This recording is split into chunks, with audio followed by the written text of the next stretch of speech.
Okay guys, here we go. A ton of stuff to get through, but it all started here with the LED wire and how I was going to support the main hell rock.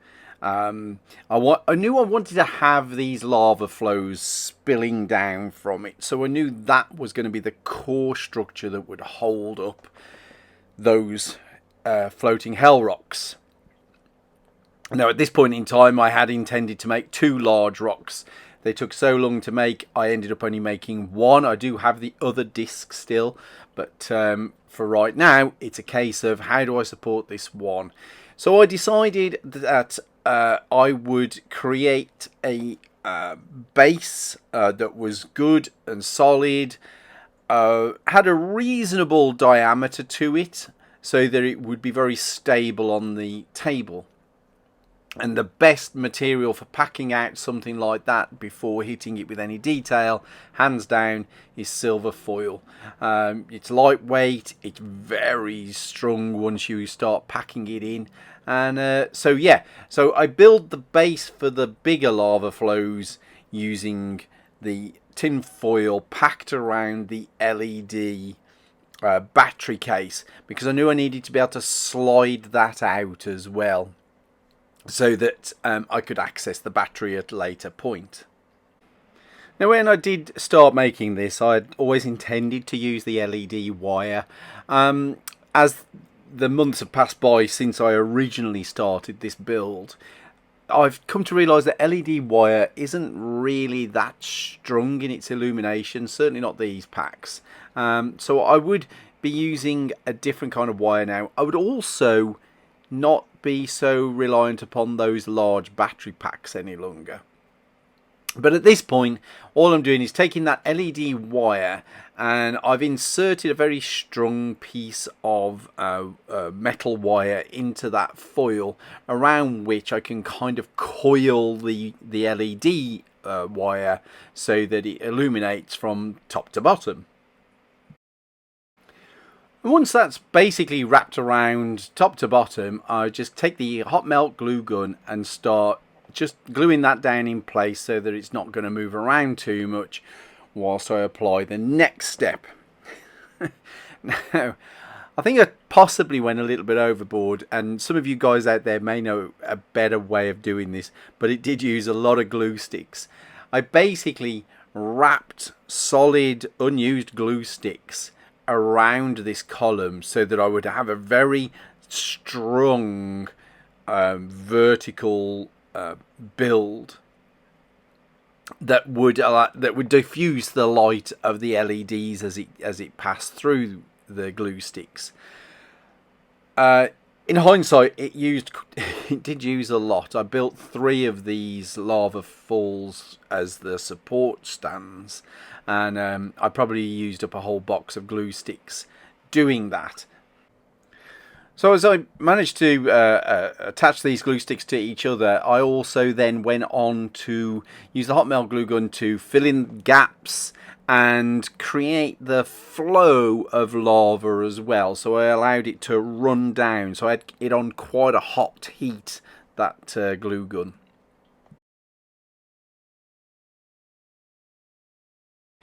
I've covered it a few times now, creating rock texture from EVA foam, which is basically cutting slivers of EVA and then tearing it out to get that nice rugged look. So I cut some chunks of effective rock texture for me to attach to the base of the lava flow, so that it would imply either the lava is rising up to the floating hell rock, or just descending down and it's where it's shattering the ground. To me, it didn't really matter which way it was read. And then you can see here I'm allowing the hot melt glue to just dribble down between the crevices of those rocks, so that the lava looks like it's spilling over the edge of them. And then using some of the small torn off pieces of EVA, I just stuck those down to look like parts of the cool rock that have broken and are sort of floating on the molten rock. So alongside the lava flows that were going to support the main floating hell rock, I also had a number of smaller lava flows that would just support a small rock big enough for a miniature or two to stand on. So the bases were created pretty much the same way using EVA, and then all I used was a barbecue skewer that I then fed a straw over full of hot melt glue, so that would provide a solid upright for me to work around. I smeared the straw with hot melt glue and then I stuck cling film to it, and I felt that this would give me the right kind of texture along with pouring of hot melt glue to create an effective lava flow. Now you'll notice, and I should have noticed it at the time I was building, that straw is kind of over at an angle, and I didn't pick it up early enough. I made this one just a bit too tall because I doubled up the straw length. On the smaller couple, they're perfectly fine, but this one overbalances a bit easily. So these smaller hell rocks, they just need one flat surface carved out the same way as I do all of my rocks. And then that's placed at the top of the vertical and glued down. And then I just use chunks of scrap EVA that have been cut and torn to be nice and ragged, so that they create that sort of inverted conical shape that I'm after.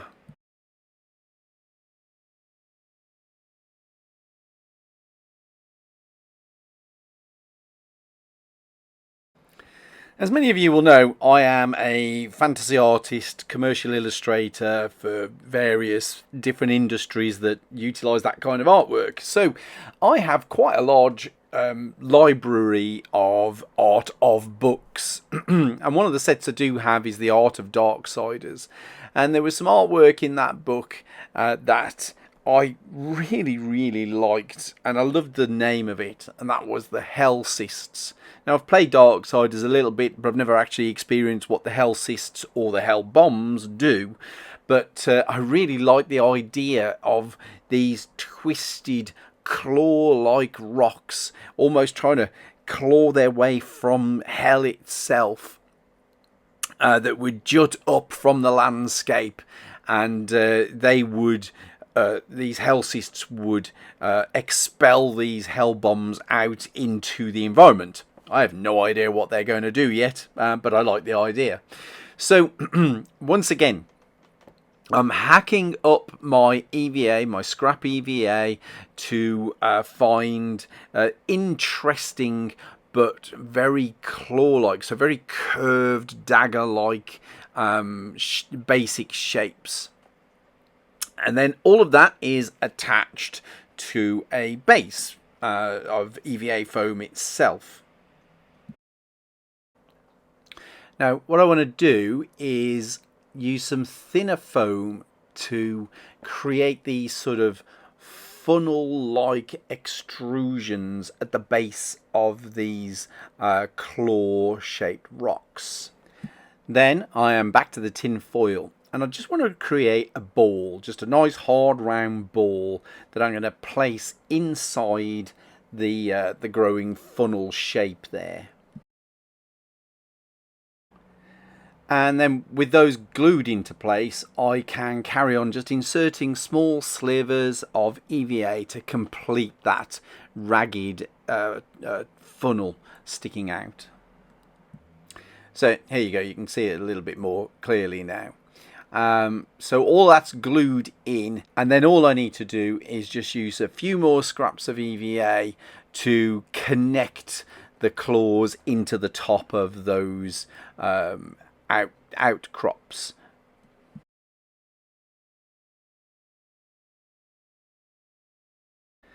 And then finally, just to make those look seated in there, just squeeze a little bit of PVA in, a little bit of the old classic kitchen roll, and just use a wet brush to push the kitchen roll in and just make sure that it's all sealed down, and that'll give a nice organic kind of feel to that part, which is a very different kind of texture to the rocks themselves. Okay, so one of the properties of EVA foam is that it's very flexible, unlike, for example, XPS foam, which is rigid when you purchase it. EVA foam requires a couple of processes just to make sure that it does get rigid when you need it to be rigid. The first of those processes is to heat seal it.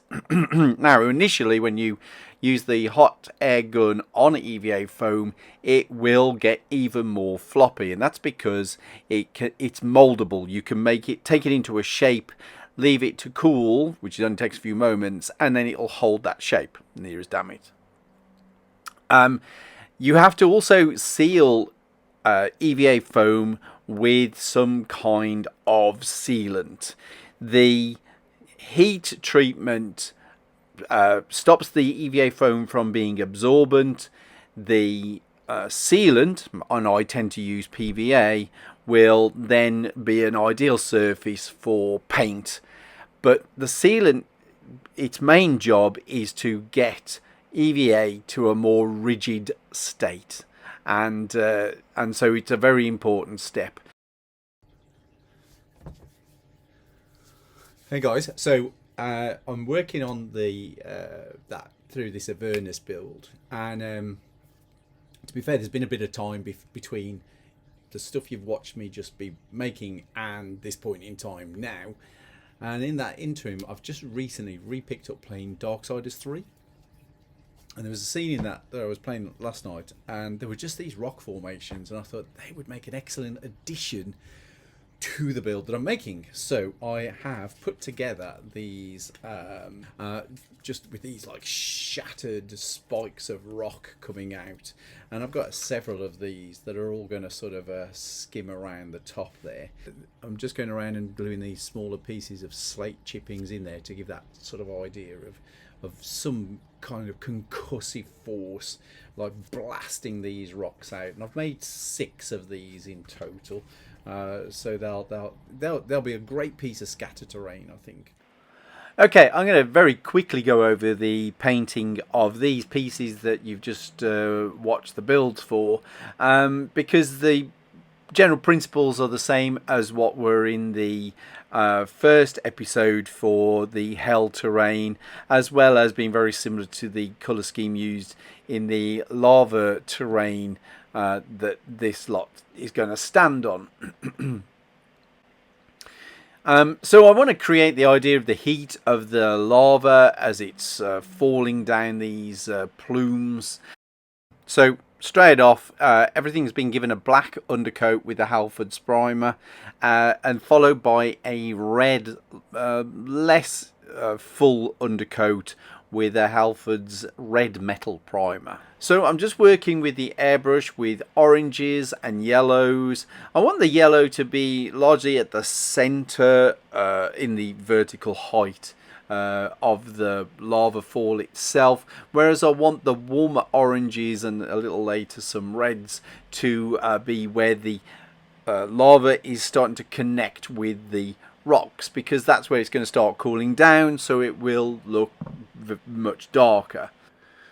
Still using up some of my older Games Workshop paints. This fiery orange is perfect to get down there in those crevices.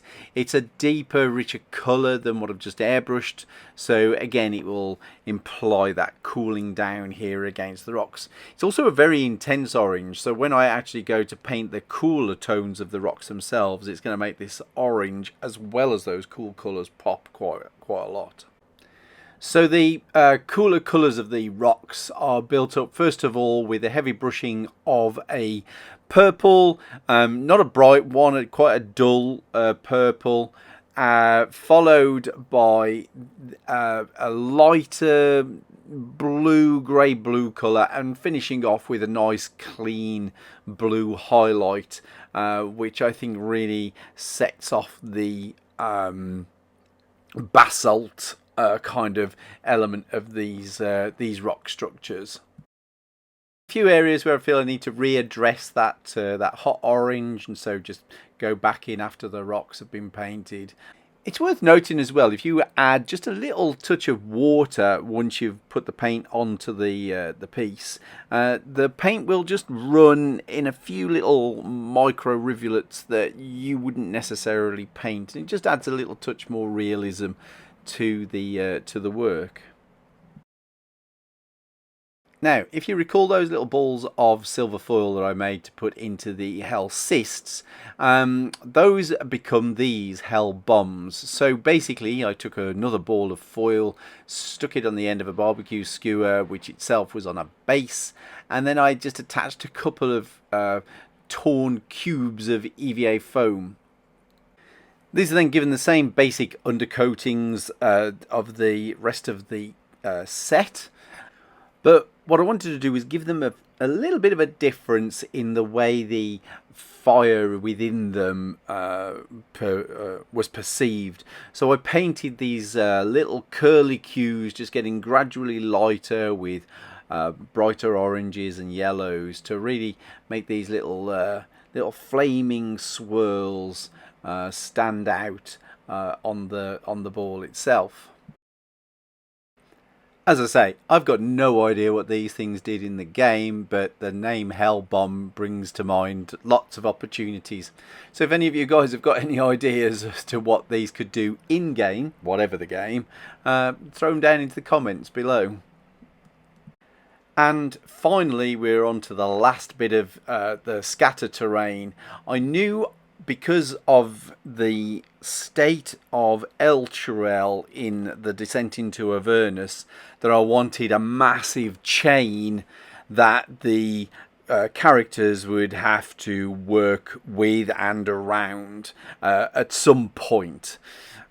So last Halloween I picked up a few of these chains from the Halloween store, which we are lucky enough to get in the UK now, thanks to you guys over the pond in the States, I think. Anyway, the chain itself I didn't really do anything to other than just give it a bit of a spray and a black wash. I would do more to it, I just was running out of time for both the game that it was involved in and also doing these videos. So maybe I'll address that chain at a later point in time. But the key thing I did here was how the chain was attached to the floating hell rock itself, and I wanted something that looked chaotic and hellish in its own right. So I just started penciling out on a piece of card as the main stock to create this from, just some ideas of what that could be, just playing around with shapes until I had something I was happy with. And the final result I think worked very, very well. There are two holes in it, so I can pin it down to my EVA wherever I need to, so it can attach to different parts, and I just drape the chain in a direction so that it can present the idea of it disappearing away to some other part of hell. I did the main basic structure out on medium grade chipboard, and I did all of the surface detailing just using a little bit of chocolate box card. So those were the two card stocks that were utilised. Once I'd got all of my design elements cut out, I put them all together. I glued them using a good strong tacky glue, and I left them to dry on a piece of greaseproof paper, so I'd be able to tug it off there easily enough. I needed to attach the chain through the sort of loop that it would be fixed to, so I just used pins to hold that down in place on there until the whole thing was dry, and that worked out pretty well.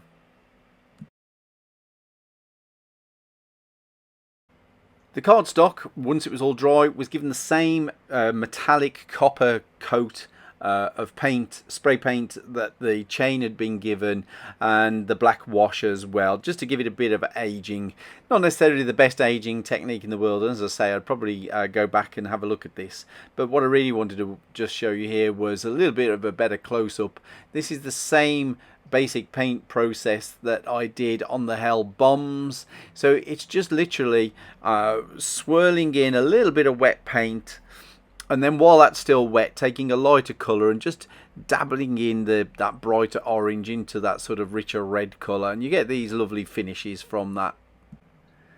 And then once that's dry, I use a little bit of yellow just to put a hot spot highlight here and there, just to make it look a bit more finessed.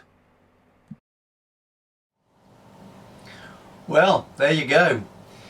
I am done with building hell, I guess, for a short time. I got plans definitely for other aspects. I want to build definitely a big hell bridge. I also want to build some of the tall, I think they're like docking structures where Zariel docks the ship and stuff like that. So I want to have a go at building some of those as well, for sure, for the Avernus campaign. There's a couple of things also.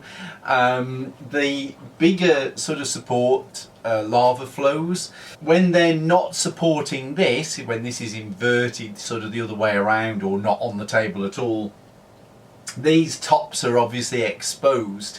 This just kind of cradles on those. That's why I wanted them to have a bit of girth to them. But what I think I might do is make a bigger version of the tops off these, so when that top's exposed I can just stick those on top, and I've got 3 other big floating rock potentials. This table is my sort of passion, as it were. If any of you guys have any ideas of things I could add to this table, things you'd like to see me have a go at building, definitely pop them down in the comments. A few people referenced different games, like PlayStation games, I guess, PC games, that they thought it was very you know, fitting for. I love the PlayStation and all that. I don't get very many opportunities to invest the time in them, unfortunately. So if you know something from one of those games and you think, man, that would be a cool build for this table, then definitely pop something down in the comments about that, because I'm really after ideas to expand this table. I actually think I'm probably going to need to end up doing some more of these lava tiles to extend out a little further. Now, I did say that I had some news about a way of taking this forward and a way of you guys being able to access it more readily. So my plan is to convert these tiles that I have made into pre-made maps, digital maps, but also as individual files that can be patched together however you want them to. Now I'm probably going to put that through Drive-Thru-RPG or something like that, so you'll be able to print them out yourself, however many you need, to create your own tables, stick them onto a card so that they've got more durability. You'll be able to replan them out for digital maps. So that's the plan. I'll probably make it available to my patrons as they're invested in me, so thank you patrons for being invested and giving me the opportunity to bring stuff like this out to the world. Of course, if you guys are interested in bringing that kind of support, I'd be super happy with you as well, and love you forever. Anyway, there are some beauty shots coming up. Please like, subscribe, comment. I answer all of them. I'm so happy with everybody who is loving this particular build as well as the others, and so I will see you in a different plane of existence very soon. Take care, guys. Bye bye.